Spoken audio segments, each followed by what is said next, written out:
سوال: قرآن میں حکم ہے چوری کرنے والے مرد اور عورت کے ہاتھ کاٹ دینے کا۔ یہ تو قرآن مجید کا حکم ہے۔ اب سوال یہ ہے، کیا دونوں ہاتھ کاٹنے ہیں یا ایک کاٹنا ہے؟ دایاں کاٹیں یا بایاں کاٹیں؟ پورا کندھے سے کاٹ دیں، کونی سے کاٹنا ہے یا درمیان میں سے کاٹنا ہے؟ ٹھیک ہے، اس کی وضاحت جو ہے قرآن مجید کی کسی آیت سے، کسی سورت سے ضرور رہنمائی فرما دیجئے جو احباب اہل القرآن ہیں، صرف قرآن کو مانتے ہیں۔ یہ ابھی صرف تھوڑے سے میں سوالات اس لیے رکھ رہا ہوں ابتدائی طور پر، ہم انشاءاللہ جو ان کے اعتراضات ہیں ان کا بھی انشاءاللہ پراپر طریقے سے جواب دیں گے۔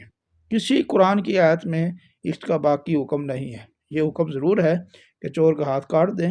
اب کتنا کاٹنا ہے، کون سا کاٹنا ہے، کیسے کاٹنا ہے، قرآن مجید کی کسی نص میں یہ موجود نہیں۔ اس کی وضاحت حدیث میں ہے۔ حدیث کے علاوہ یہ بات سمجھ نہیں آ سکتی۔ قرآن مجید کے اس نص کا حکم ہوگا۔ اس کے بعد